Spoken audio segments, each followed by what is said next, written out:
The scheme of developing hundreds of smart cities, the government now moves to develop hundreds of smart villages across the country. The Union Cabinet has approved the 5,142 crore Shyama Prasad Mukherjee Rurban Mission, among other decisions. Seeking to bridge the rural-urban divide, the government will set up 300 rural clusters by 2019-2020 across the country, as the Union Cabinet on Wednesday approved the Shyama Prasad Mukherjee Rurban Mission. The mission aims to spur economic, social and infrastructure development in rural areas. 5,142 crore रुपए के व्यय से 300 ग्रामीण cluster develop किए जाएंगे पूरे देश में। ग्राम पंचायत होंगे या जुड़े हुए गांव होंगे। जैसे हमारी सरकार ने स्मार्ट सिटीज की कल्पना की थी, उसी प्रकार से ये कल्पना स्मार्ट विलेजेस की है।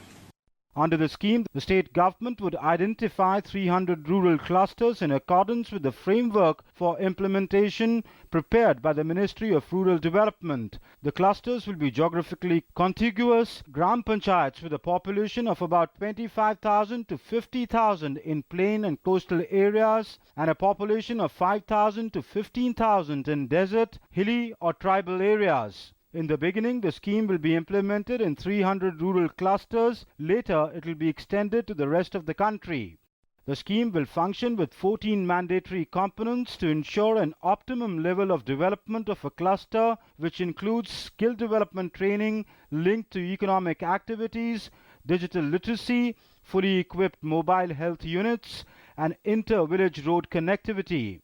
सबसे बड़ी बात तो ये है कि जो इकोनॉमिक एक्टिविटीज़ जब तक किसी क्लस्टर में नहीं होंगी, तो सिर्फ फिज़िकल इंफ्रास्ट्रक्चर प्रोवाइड करने से उसमें शहर जैसी सुविधाएं हम दे सकते हैं, लेकिन इकोनॉमिक एक्टिविटीज़ जनरेट तब हों तो गांव का आदमी वहीं टिका रहे, ताकि माइग्रेशन ना हो वहाँ से। Initially, an outlay of 5,142.08 crore rupees has been earmarked for the scheme. An additional 30% funding would be provided if required. Sudhakar Das, Newsnight Desk, DD News. And let's